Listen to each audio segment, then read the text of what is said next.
Good evening. I think I'm going to explain about the psychology. Now, what I mean by psychology is that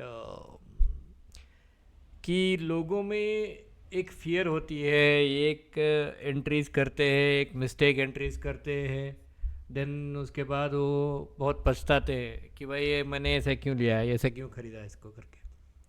and they don't get out. 1,000 2,000 रुपया loss लेके बाहर नहीं निकलते हैं वो लोग। उनको 1,000 2,000 रुपये लॉस लेके बाहर निकलना इजीली एक्सेप्ट नहीं करते हैं। तो जो मेरा एजुकेशन कोर्स है उसमें हम लोग ये सब सिखाते हैं, psychological of the market. Market में ऐसा ऐसा ये कौन सा ये है कि वी वी गिव समझो कि मैं आपको एक बताता हूँ। अरे ये ऐसा हो गया क्या? ठीक है, okay. Psychology of the market.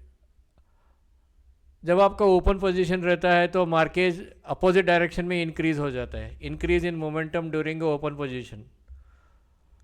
Momentum जो अपोजिट डायरेक्शन में चला जाता है तो वहाँ पे इन्वेस्टर, रिटेल इन्वेस्टर्स या स्पेकुलेटर्स हो, face unknown fear of loss. Technically they are engaging at और नियर 20 SMA और 50 SMA।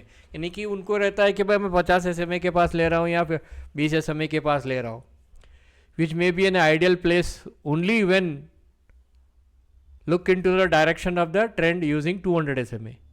अब 200 SMA कहाँ जा रही है उसका तो आपको हिसाब चाहिए ना। You need that, that has to be, उसका जो हिसाब है वो तो चाहिए आपको कि 200 कहाँ जा रहा है। 200 फ्लैट है, if the 200 is flat then you can't accept. 200 flat है तो इसके ऊपर ड्रॉ कर सकते हैं क्या? Can we draw on this? Yeah, we can draw on this. Oh, okay, that's good. We can erase also. Okay. तो I was not knowing this.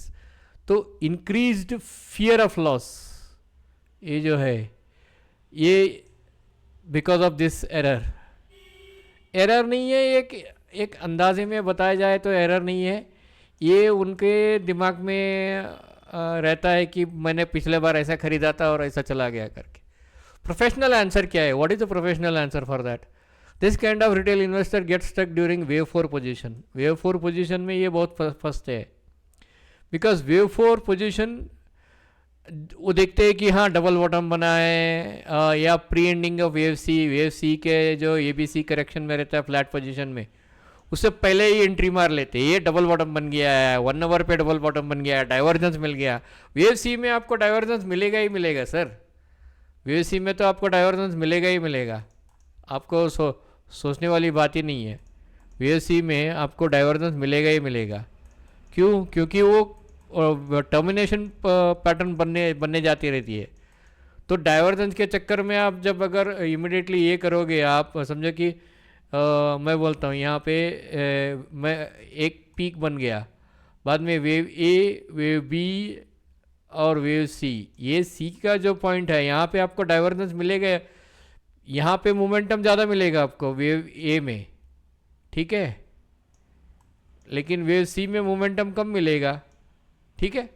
तो आपको डाइवर्जेंस मिलेगा ही मिलेगा वहाँ पे। ऐसा नहीं है कि डाइवर्जेंस नहीं मिलेगा, डाइवर्जेंस मिलेगा क्योंकि वो फ्लैट पैटर्न है, करेक्शन रहता है। तो वेव 4 पोजीशन में ही ज़्यादा अटकते हैं लोग। हमने जो देखा है, हमने कैसा देखा है, it is very important to understand how we see. We get the data from the NSE। हम लोग NSE से डेटा हमारा रिसर्च के लिए हम लोग लेते हैं कि कौन सा स्टॉक में कितने पार्टिसिपेंट्स, कौन से स्टॉक में कितने पार्टिसिपेंट्स कितने क्वांटिटी में डिलीवरी में बैठे हैं। तो उससे क्या होता है अपने को मालूम रहता है, हर महीने के बाद अपने को मालूम रहता है कि रिलायंस में कितने लोगों ने 2,000 रुपये में रिटेल में बैठे हैं या 3,000 में रिटेल में बैठे हैं। हाँ, तो दैट इज़ देयर। दूसरा है early entries with small delivery volumes. Ideally ये नैरो बॉडी रेंज में एंट्री करते हैं, रेड या ग्रीन में, ठीक है। यहाँ पे क्या है, aggressive is fear of missing profits. मुझे बड़ा प्रॉफिट चाहिए करके जो लोग डेली का रेड या ग्रीन रहता है तो वहाँ पे ले लेते हैं। उनका टेक्निकल एंट्री रहता है, ऐसा नहीं है कि वो लोग गलत है, नहीं नहीं, उनका टेक्निकल एंट्री रहता है RSI 30 के नीचे गया है, अच्छा suggesting in a turn around, उनको लगता है ये टर्न अराउंड होने वाली है, लेकिन एक्चुअली प्रोफेशनल आंसर क्या रहता है कि let the new low become, वो RSI भी 30 के नीचे जाने दो, नया लो बनने दो, RSI को 38 को वापस आना चाहिए। बाद में एक मार्केट पॉज होता है 40 क्रॉस करने से पहले या 41 के पास मार्केट एक बार हमेशा पॉज होती है RSI, ठीक है।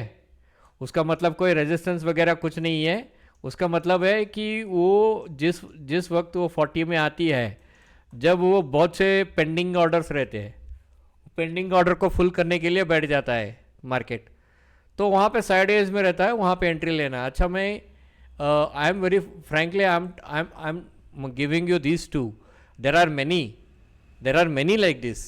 मैनी का मतलब है कि भाई हम लोग we have seen the market in a very different way. So what I am trying to say is that if you need any such things and आपको अगर लगता है कि भाई हाँ आपको एक ज़रूरी है, you need a very absolute help, तो you can come for a training, you can get an education। वो आपके ऊपर है कि आप इक्विटी में करना चाहते हो, FNO में करना चाहते हो या इसमें करना चाहते हो। You can send me in I can comment me on this YouTube. मेरा ट्रेडिंग व्यू का अकाउंट ब्लॉक हो गया and I am very sorry for that. वो 6 साल पहले ही उसका ईमेल आईडी को हमने क्लोज कर दिया है और उसका नंबर जो फ़ोन नंबर कनेक्टेड था दैट इज़ आल्सो क्लोज। वो मेरे भाई साहब का लड़के का था और वो ऑस्ट्रेलिया में है, हाँ, और उसने उसका नंबर भी चेंज कर दिया। तो I think that is the reason I am unable to log in to my this thing. I forgot the password. हम लोग ऐसे ही खटाखट करते थे, वो एक्चुअली ऑटोफिल था, वो सिस्टम स्लो हो रहा है करके मेंटेनेंस किया, उसके बाद वो चला गया, ठीक है।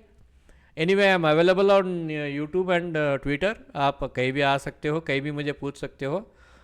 Just make note that if you are interested in a genuine work, मैं दूसरों की जैसा मुझे फालतू काम नहीं आता है। वो बकवास करते हैं और they keep I mean I don't like that कि एडवर्टाइज़ करो ये करो, मुझे वो पसंद नहीं है। अगर वो करना था तो मैं 6 साल पहले ही करना शुरू कर देता था, ठीक है। तो दिस इज़ अ थिंग। अब मैं वीकली आउटलुक का भी 1 घंटे में डाल दूंगा आपको, ठीक है। Thank you very much.